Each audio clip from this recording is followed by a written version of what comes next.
নমস্কার বন্ধুরা, আশা করি সকলেই ভালো আছেন। চলুন আজকে বানিয়ে ফেলি মোচার ঘন্ট রেসিপি। প্রথমে আমি দেখাবো মোচাটা কিভাবে কাটতে হয়। প্রথমে এইগুলো আমি ছাড়িয়ে নেব একটা একটা করে, খোসাগুলো গায়ে নিয়ে এগুলো বার করে নেব। আবার এই খোসাগুলো ছাড়িয়ে নেব।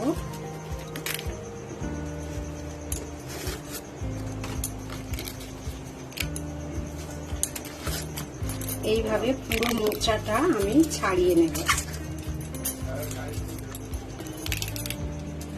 মোচাগুলো আমি সব ছাড়িয়ে নিয়েছি।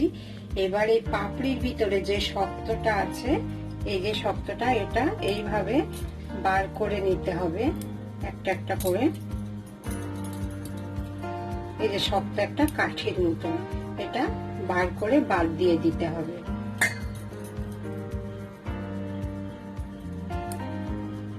এইভাবে সব মোচার ভিতর থেকে এগুলো আমি বার করে নেব, নিয়ে সুন্দর করে ভালো করে কুচিয়ে নেব। মোচাটা এইভাবে কুচি করে কেটে নিয়েছি, তার সাথে একটা আলু কেটে নিয়েছি, নিয়ে একসাথে প্রেসার কুকারে সিদ্ধ করে নিয়েছি 4 থেকে 5টা সিটি দিয়ে।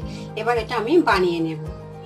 কড়াইতে সর্ষের তেল দিয়ে দিয়েছি 3 থেকে 4 টেবিল স্পুন। তেলটাও গরম হয়ে গেছে। ফোড়নের জন্য দিয়ে দেবো জিরে, 2 তেজপাতা, একটা শুকনো লঙ্কা কেটে দিয়ে দিলাম।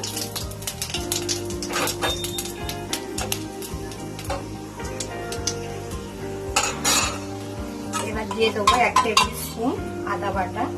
আদাটা একটু ধানটা দিয়ে দিলাম। আদার মধ্যে দিয়ে দেবো হলুদ গুঁড়ো,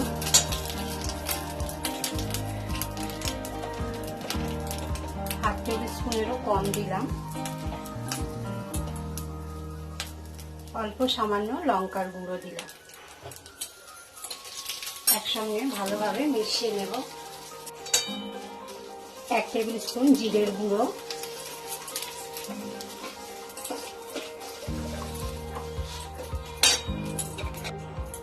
1 টেবিল স্পুন ধনের গুঁড়ো, 1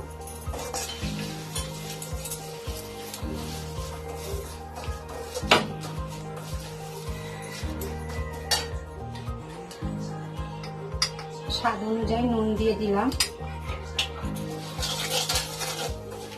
একসঙ্গে মিশিয়ে নেব। তার মধ্যে ভেজানো ছোলাটাও দিয়ে দিলাম, দিয়ে একসঙ্গে নাড়তে থাকবে।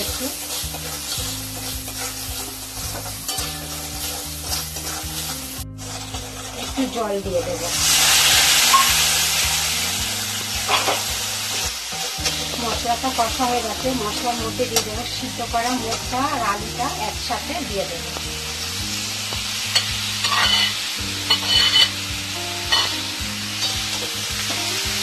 মশলার সঙ্গে ভালো করে নেড়ে চেড়ে দেবো।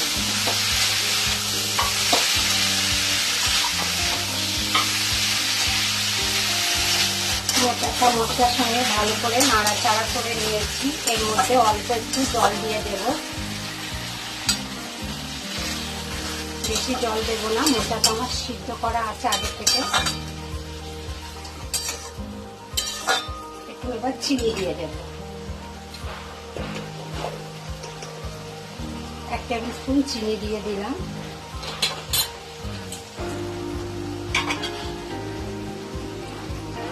দশ মিনিটের জন্য ঢাকা দিয়ে দেব। 10 মিনিট হয়ে গেছে, ঢাকাটা এবার খুলে নেব।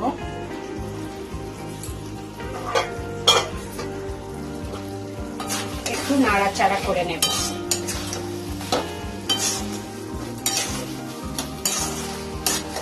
মধ্যে একটু দিয়ে দেবো গরম মশলার গুঁড়ো। গরম মশলার গুঁড়োটাও ভালোভাবে মিশিয়ে নেব।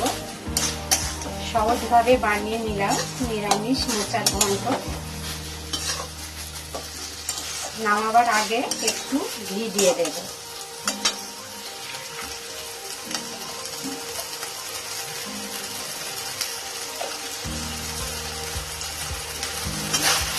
ঘিটাও হালকা করে মিশিয়ে নেব।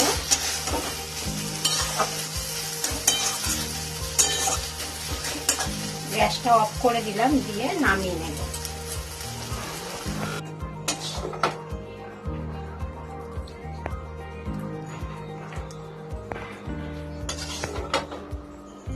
খুব কম সময়ের মধ্যে বানিয়ে নিলাম নিরামিষ মোচার ঘন্ট।